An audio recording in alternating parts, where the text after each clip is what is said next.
You're listening to Psych with Mike.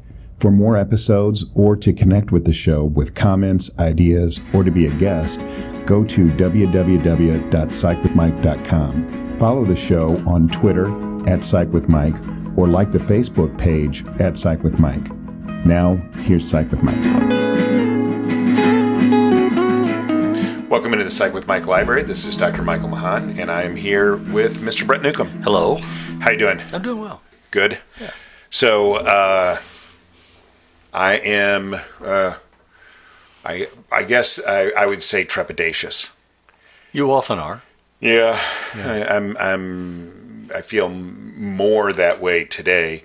So you know that there's no secret that I have had difficulty being able to process my memories of my family of origin, things that happened to me. I know that you have had similar experiences with a family of origin that was difficult to really understand. And so I have a cousin, I don't know if she listens to this show, but she contacted me because her mother, so my aunt, recently passed away, and she wanted me to know so that I could let my father know, my father's health is not good, so I didn't even know whether or not that would be something that would be doable, like if contacting him would even be beneficial or would be hurtful to him. But I did. But since that time, we've been talking, and she actually is a certified genealogist and has worked in a museum as a curator. And so she's got now just books of information on my family going back all the way to the 1700s. And has been starting to share this information with me, and it's put me in. I'm noticing an odd kind of space. You're worried about coming up with the money to find the family emblem from your knighthood. Oh no, she has that. Oh, she has all that. Yeah. She'll send you letters saying, "Hey, we went back and traced." Yeah. No. She has. She has crests and everything. Okay. No, I'm finding that. Well, okay, so two things feel like that they are in play, and I don't know necessarily how to resolve them. One is, if I know more information, will I feel more understanding and or sympathy towards my parents? And you don't want to? That's what I'm working through. Okay. You built up a head of steam, and now you don't want to let it go? Well, built up a head of steam, and inertia is a bitch, right? And trying to change that is oftentimes difficult. But no. Well, it's easier to change directions than it is to overcome inertia. Exactly. Right. Yeah. Okay. Yeah.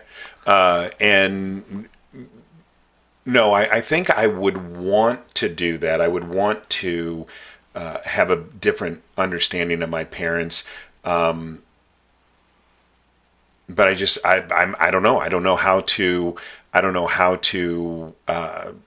explain or how to quantify in words how this is making me feel. But I like it, and I want to continue to explore it. I never thought that this would be something that would happen. Yeah, but you could access the information, or that was out there. Yeah.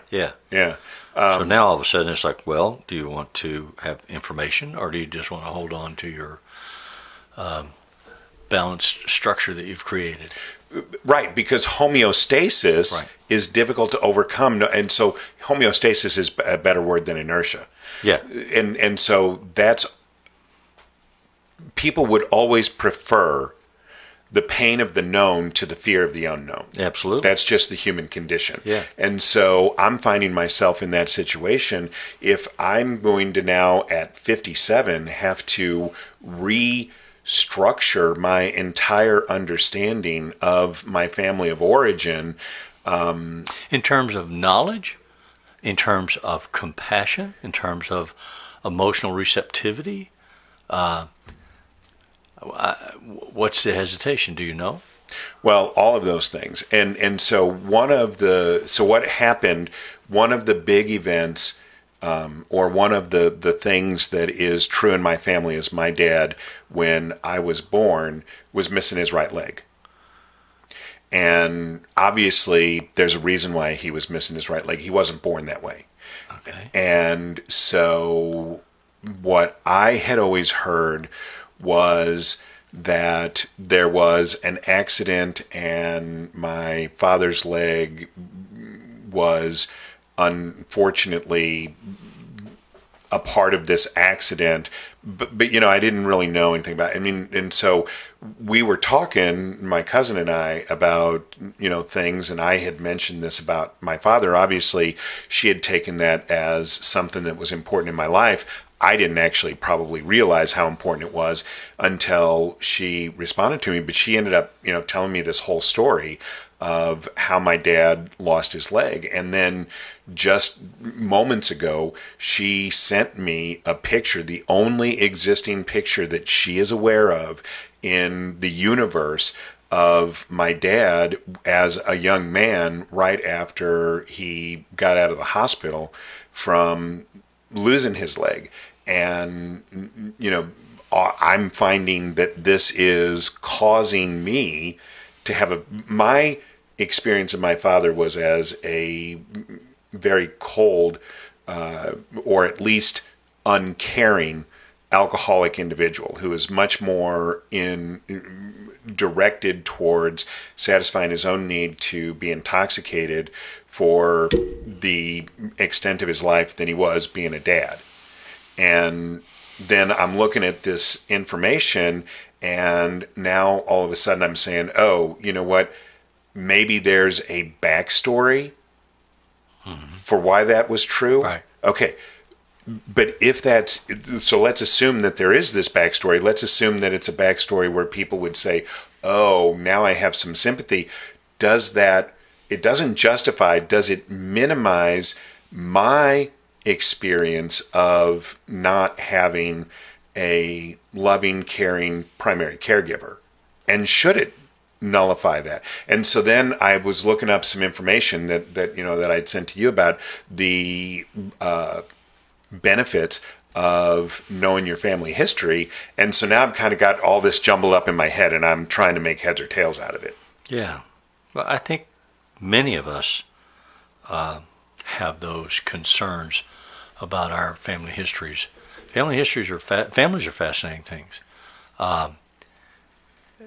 Virginia Satir came up with a family dynamics theory that we all study to try to be able to see the patterns among families and how they play out, and see if we can standardize our understanding. So the concept of the alcoholic family and the different roles that people play and the different players that are assigned these roles and how that works, to help us understand when somebody comes in presenting with these stories, where to put them in the map. Mm-hmm. What you're saying is your map that you've lived for 50 plus years with is in jeopardy of being revised. Maybe burned to the ground. Yeah, well, that's a kind of revision. And now I got to get a new cartographer. Yeah. And rewrite that story in your head. And maybe in your relationships. As an educated man, you also have the belief that knowledge is important. And that with knowledge, you can change yourself and change the world around you. So what if your knowledge that you acquire by pursuing this makes you revise your understanding of your father with more compassion, less hurt, less resentment? Right. And does it matter anyway? Right. Is he going to live long enough to know it? Does it matter if he doesn't? Is it just for you? Is it for your children? Right. Well, it's a fascinating dynamic. Well, and then even on top of that, then I'm kind of really, I mean, this is probably the nut, right? Yeah. If I do reevaluate my entire conceptualization of my family in a more compassionate way, Right.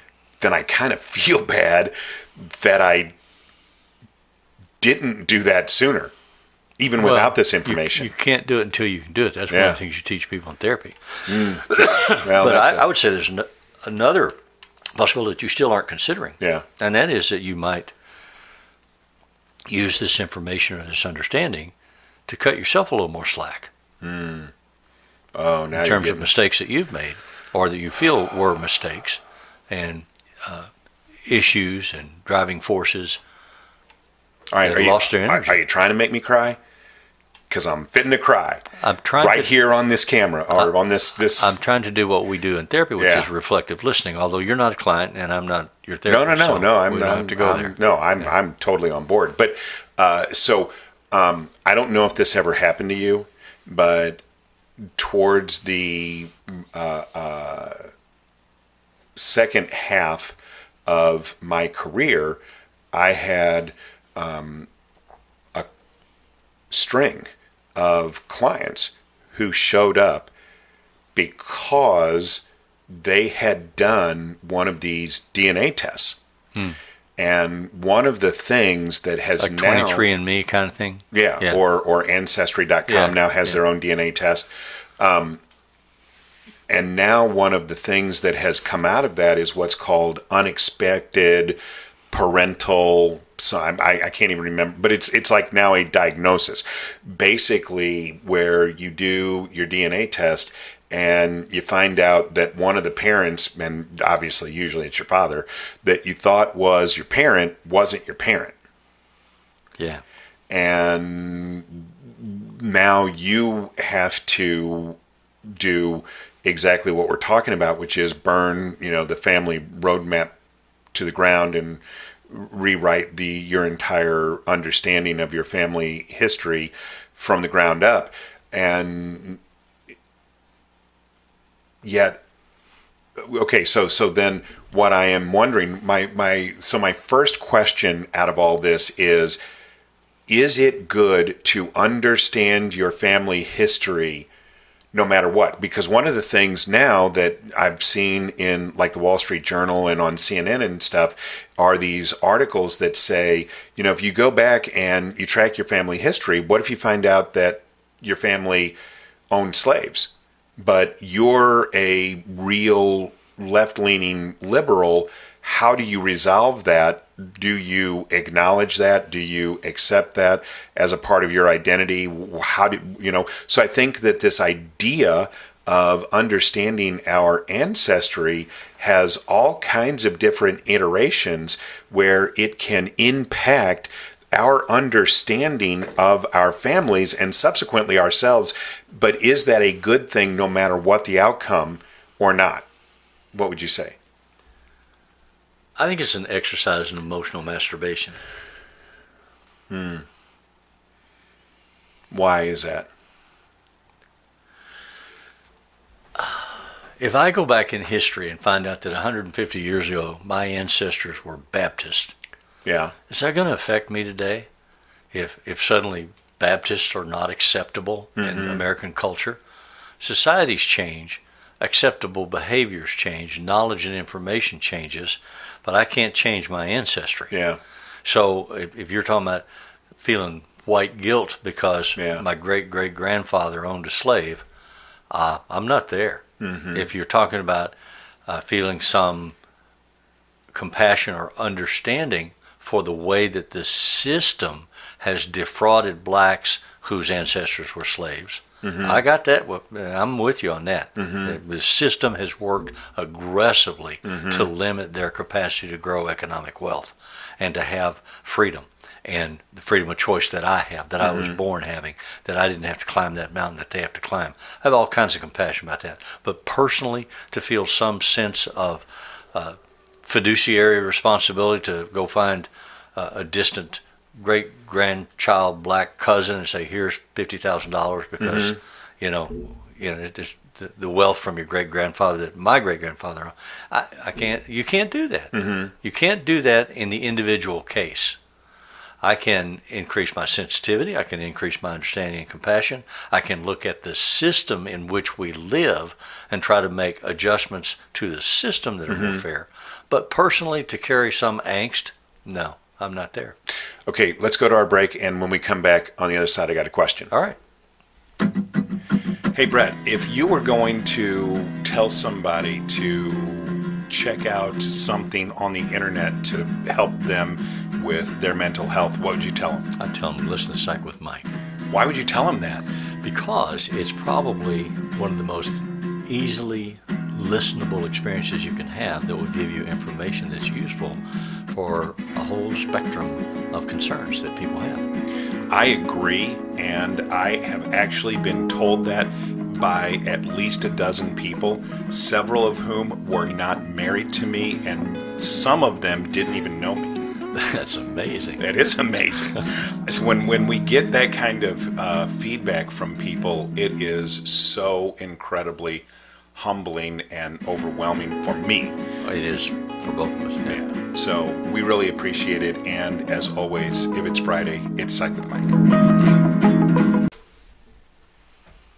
Okay, we're back, and I hear what you're saying, and I actually think that I am in your camp. I think that's how I feel also. Well, you want to be, but now you're not sure because you got this information. No. I mean, but what I wonder is, there are people who are saying, well, Thomas Jefferson was a slave owner, and unless you acknowledge that and accept that, then you can't understand how the system. That. And as a teacher, I always taught that.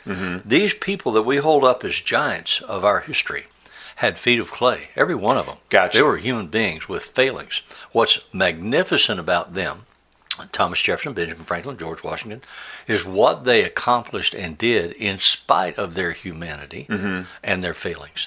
Did they have failings? Absolutely. Do we need to understand how that played out in their lives? Yes, we do. Do we need to teach it as history? Yes, we do. Is that critical race theory? No, it's not. That's history. History teaches those facts. And I think it's amazing what those men were able to accomplish given the cultures in which they were raised and their understanding, the whole Age of Enlightenment thing, Rousseau, Locke, Hobbes, the writings of those guys in the 50 to 100 years before Washington and Jefferson came along and took in their readings. Sunshine, Summer, Thomas Paine.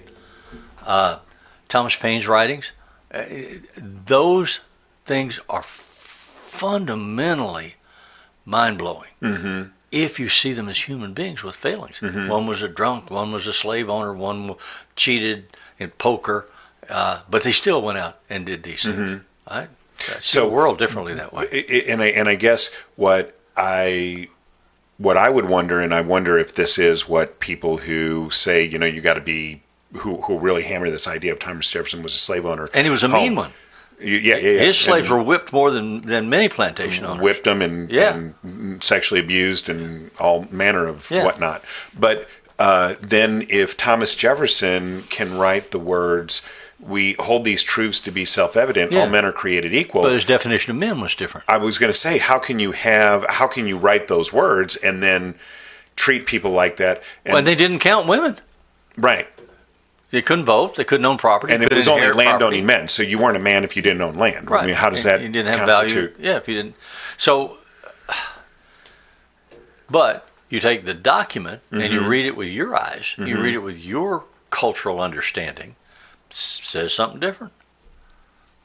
Okay, so you're saying that the document can have integrity even if the individual who wrote it didn't have the same Absolutely. conceptualization of what those things meant as we do today. Yeah. Okay, and I can integrity and relevance. Yeah, no, that's helpful because I think you articulated how I feel, but have never been able to say that in words. I think that that's exactly. I am weak and I have sinned and fallen short in the eyes of God. I'll admit that. However, I've done some damn good stuff for which I'm proud. I can be both. Right. Yeah. So can Thomas Jefferson. Yeah. And we would preach to people in therapy today, you have to forgive yourself, you have to be kind to you, and yet we don't seem to apply that same standard to these historical figures. There are people with agendas, Mike. Yeah. A lot of these are political agendas, and you have to question the impassioned articulation of some of this stuff when there's no foundation, no evidence, no research. Google is not a research instrument for concluding this stuff. Yeah.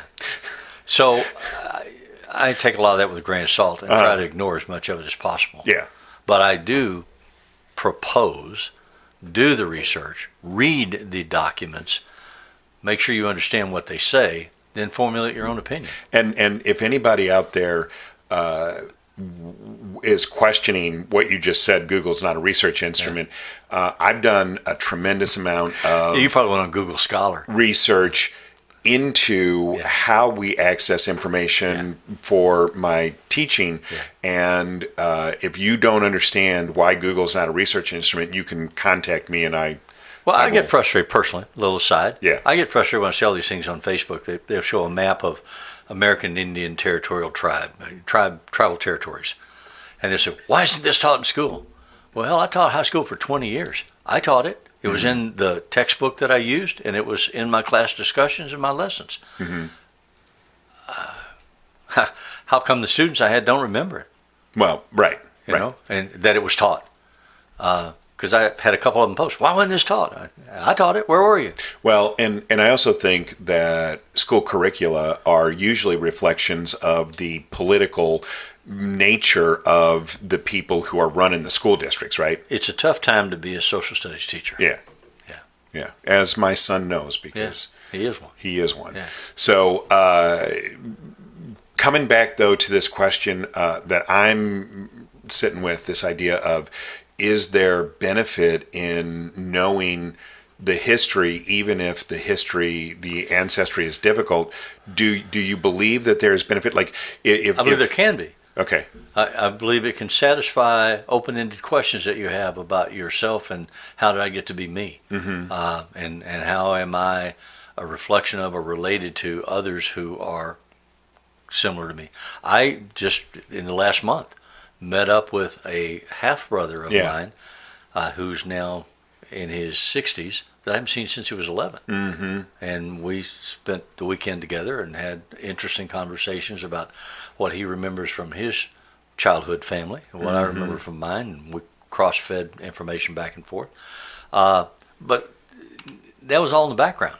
The reality was we were assessing each other as people, as grown men who just met, just like you would a new friend. How are we alike? How are we different? What's our connection? Do we want to do anything with this? Or now that we've done this, are we finished? I understand the process you're going through, and I admire it, and I think you should complete it, but I don't see it as significant for the universe. Oh no, I'm not thinking it's significant, but it's significant for my universe. Yeah, absolutely, I mean, always.